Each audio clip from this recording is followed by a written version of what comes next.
Hello and welcome to Esther's classes. Let's study about Staphylococcus. Staphylococcus क्या होते हैं और वो कौन सी डिसीजेस कॉज कर सकते हैं. Staphylococcus एक ग्रुप ऑफ बैक्टीरिया है, माइक्रोब है और जर्म भी कह सकते हैं हम इसे, जो कि बहुत सारी इन्फेक्शियस डिसीज़ को कॉज कर सकते हैं in various tissues of the body. Staphylococcus को मोस्ट फेमिलियरली स्टैफ के नाम से जाना जाता है, स्टैफ.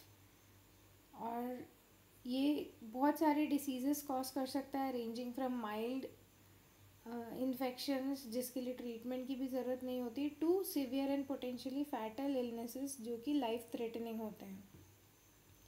स्टेफाइलोकोकस एक ग्रीक शब्द स्टेफाइल से लिया गया है जिसका मतलब होता है ग्रेप्स. ये नाम स्टेफाइलोकोकस को इसलिए दिया गया है क्योंकि ये ग्रेप लाइक स्ट्रक्चर्स में अरेंज्ड होते हैं, तो इनके अपीयरेंस के बेसिस पे इन्हें स्टेफाइलोकोकस नाम दिया गया है. अब चलिए इनके कैरेक्टरिस्टिक्स देखते हैं, common characteristics. Staphylococcus gram positive होते हैं, स्फेरिकल शेप्ड होते हैं और ग्रेप लाइक स्ट्रक्चर्स में अरेंज्ड होते हैं. ग्रेप लाइक क्लस्टर्स में अरेंज्ड हो सकते हैं, जैसा कि आप यहाँ साइड में इमेज में देख सकते हैं. जो स्टेफाइलोकोकस हैं, स्टेफाइलोकोकस मोस्ट कॉमन कॉज है सप्यूरेशन का. सप्यूरेशन, एब्सेस या पस फॉर्मेशन का जो सबसे कॉमन कॉजेटिव एजेंट है दैट इज़ स्टेफाइलोकोकस. बहुत सारे डिफरेंट टाइप्स के स्टेफाइलोकोकस होते हैं जो कि ह्यूमंस में इन्फेक्शन कॉज कर सकते हैं, पर जो सबसे कॉमनली डिसीज़ कॉजिंग स्टेफाइलोकोकस है that is staphylococcus aureus. 3 main type के स्पीशीज़ होते हैं जो ह्यूमंस में डिसीजेस कॉज कर सकते हैं, जिसमें से फर्स्ट है स्टेफाइलोकोकस ऑरियस, स्टेफाइलोकोकस एपिडर्मिडिस और स्टेफाइलोकोकस सैप्रोफाइटिकस. और जो सबसे मोस्ट कॉमनली डिसीज़ कॉजिंग है दैट इज स्टेफाइलोकोकस ऑरियस, जो कि जिसको कि हम ज़्यादा डिटेल में पढ़ेंगे क्योंकि ये सबसे इम्पॉर्टेंट है. मोस्टली जो स्टेफाइलोकोकस है वो नोज़ और स्किन में पाए जाते हैं, और 20 to 25 और 30% ऑफ हेल्दी अडल्ट जो हैं वो इन्हें कैरी करते हैं, और जिसमें से 25% मेडिकल और हॉस्पिटल वर्कर्स होते हैं. ये यूजुअली सिम्टम्स शो नहीं करते, लोग इसे कैरी करके घूमते हैं जिसको कि हम कैरियर बोलते हैं. पर अगर कोई कट हो या एब्रेशन हो या स्किन डैमेज हो जाए या इम्यूनिटी लो हो जाए, प्रोटेक्टिव मैकेनिज़्म बॉडी की कम हो जाए, तो ये इन्फेक्शन कॉज कर सकते हैं. अब हम स्टेफाइलोकोकस के ऑरियस के बारे में पढ़ेंगे. ग्राम पॉजिटिव होते हैं, ग्रेप लाइक स्ट्रक्चर्स में अरेंज्ड होते हैं, नॉन मोटाइल होते हैं, नॉन स्पोरिंग होते हैं. इनका जो साइज़ होता है वो 1 माइक्रोमीटर इन डायमीटर होता है. ये temperature range 10 degree Celsius to 40 degree Celsius में अच्छी ग्रोथ करते हैं. इसके अलावा जो इनको ऑप्टिमम टेम्परेचर चाहिए होता है वो होता है 37 डिग्री सेल्सियस. दैट्स वाई ये ह्यूमन के लिए सबसे ज़्यादा डेंजरस होते हैं, क्योंकि ह्यूमन बॉडी का टेम्परेचर 37 डिग्री सेल्सियस होता है, जिसमें इनकी ऑप्टिमम ग्रोथ होती है, बेस्ट ग्रोथ होती है. ये एरोब्स और फैकल्टेटिव एनारोब्स होते हैं. इनको जो पीएच चाहिए होता है ग्रोथ के लिए दैट इज़ 7.4 to 7.6.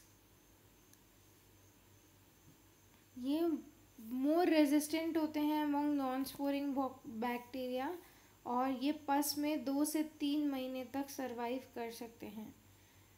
ये टॉक्सिन्स प्रोड्यूस करते हैं, हीमोलाइसिन्स, एंटेरोटॉक्सिन्स, ल्यूकोसिडिन, टीएसएसटी और एक्सफोलिएटिव टॉक्सिन्स. हीमोलाइसिन्स जो होते हैं वो ब्लड सेल्स के और रेड ब्लड सेल्स के डिस्ट्रक्शन के लिए रिस्पॉन्सिबल होते हैं.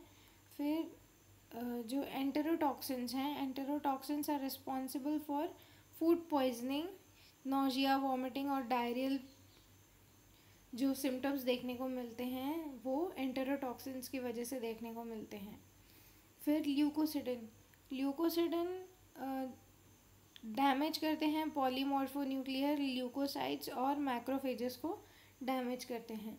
TSST toxic shock syndrome toxin toxic shock syndrome को कॉज करते हैं जो which is characterized by fever, hypotension, vomiting, diarrhoea और एरिथमेटस रैश हो जाते हैं बॉडी में। और ये TSSTS toxic shock syndrome toxin की वजह से होते हैं। फिर उसके अलावा और जो दूसरा टॉक्सिन ये प्रोड्यूस करता है that is exfoliative toxin heat labile होते हैं इन नेचर। ये दो टाइप के एक्सफोलिएटिव टॉक्सिन्स प्रोड्यूस करता है, ए और बी। ए जो होता है वो हीट स्टेबल होता है और बी हीट लेबाइल होता है। और ये टॉक्सिन्स रिस्पॉन्सिबल होते हैं स्किन एक्सफोलिएशन के लिए और ब्लिस्टर फॉर्मेशन के लिए। ब्लिस्टर फॉर्म करते हैं, फफोले पड़ने लगते हैं स्किन में which is due to exfoliative toxins. Next हम देखेंगे पैथोजेनेसिस। स्टेफाइलोकोकस ऑरियस एक बहुत इंपॉर्टेंट पायोजेनिक ऑर्गेनिज्म है ह्यूमंस में डिसीज़ कॉज करने के लिए। इनके जो लीजन्स होते हैं वो लोकलाइज्ड होते हैं, जहाँ पर इन्फेक्शन हुआ रहता है, एब्सेस फॉर्मेशन या सप्यूरेशन कॉज करता है वो लोकलाइज्ड रहता है। जहाँ पर इन्फेक्शन होता है वो वहीं रहता है, वो स्प्रेड नहीं होता।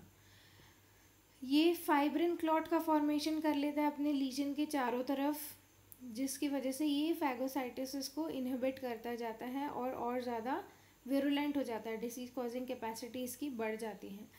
ये पस का फॉर्मेशन करता है और बहुत ही थिक और क्रीमी टाइप के पस का फॉर्मेशन करता है।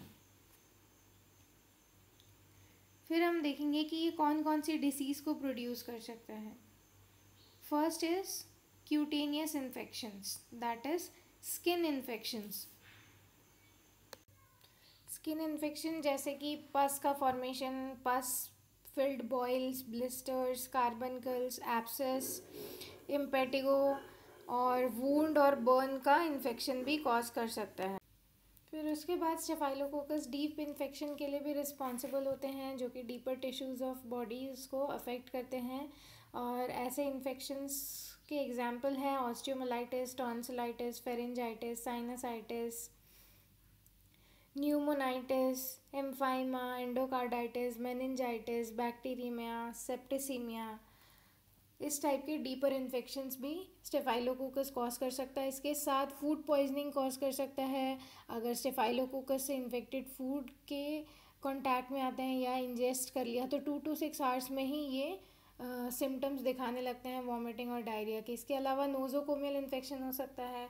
जो हॉस्पिटल होता है वो सबसे ज़्यादा स्टेफाइलोकोकस को स्प्रेड करता है। उस एनवायरनमेंट में सबसे ज़्यादा स्टेफाइलोकोकस प्रेजेंट रहते हैं और इसीलिए डॉक्टर्स और जो नर्सेस होते हैं या हेल्थ केयर वर्कर्स होते हैं वो कैरियर्स होते हैं स्टेफाइलोकोकस इन्फेक्शन, स्टेफाइलोकोकस के। तो जो हॉस्पिटल एक्वायर्ड इन्फेक्शन है, जो हॉस्पिटल में जाने के बाद इन्फेक्शन लगता है, that is known as nosocomial infection. फिर स्किन एक्सफोलिएटिव डिसीज़ कॉज कर सकता है। स्किन एक्सफोलिएटिव डिसीज़ में जो स्किन की लेयर्स हैं वो रिमूव होने लगती हैं, झड़ने लगती हैं और ब्लिस्टर्स फॉर्म होने लगते हैं, फफोले पड़ने लगते हैं, that is known as skin exfoliative disease. फिर इसके अलावा टॉक्सिक शॉक सिंड्रोम होता है, जो कि बैक्टीरियल टॉक्सिन्स के बॉडी में फैलने की वजह से होता है और जिसका मोस्ट कॉमन कॉज है स्टेफाइलोकोकस। और ये जो डिसीज़ है toxic shock syndrome with that is characterized by very high fever, hypotension, blood pressure का लो होना, वॉमिटिंग, डायरिया और रैश हो जाते हैं। रेड एरिथमेटस का मतलब होता है रेड रैशेस, तो रेड रैशेस होने लगते हैं जो कि टॉक्सिक शॉक सिंड्रोम का क्लिनिकल सिम्टम है। फिर हम देखेंगे डायग्नोसिस कैसे करते हैं स्टेफाइलोकोकस ऑरियस का।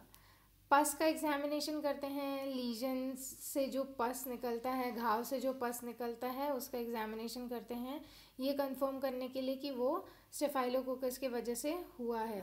स्पूटम का एनालिसिस करते हैं, अगर रेस्पिरेटरी ट्रैक्ट में इन्फेक्शन है जैसे कि साइनसाइटिस, लेरेंजाइटिस, फेरेंजाइटिस, न्यूमोनाइटिस, तो हम स्पूटम का एनालिसिस करते हैं, स्पूटम को कल्चर करके देखते हैं। फिर ब्लड टेस्ट और ब्लड कल्चर करते हैं।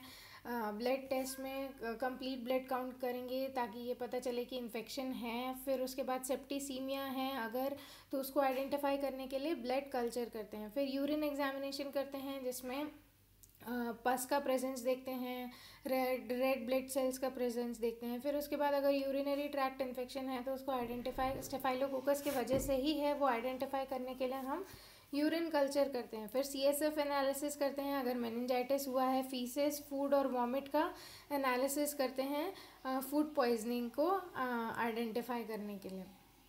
फिर जो कैरियर्स होते हैं, कैरियर्स में स्टेफाइलोकोकस कैरी कर रहे हैं इस बात को आइडेंटिफाई करने के लिए नेज़ल और पेरिनियल स्वैब्स कलेक्ट करते हैं। फिर उसके बाद इसको ट्रीट कैसे किया जाता है। जो सबसे मोस्ट कॉमन मेडिकेशन जो इसके लिए यूज़ किया जाता है दैट इज़ बेंजाइल पेनिसिलिन, और इसके अलावा क्लॉक्सासिलिन्स और वैनकोमाइसिन भी यूज़ करते हैं स्टेफाइलोकोकस ऑरियस के इन्फेक्शन को ट्रीट करने के लिए। फिर जो नेक्स्ट है दैट इज स्टेफाइलोकोकस एपिडर्मिडिस।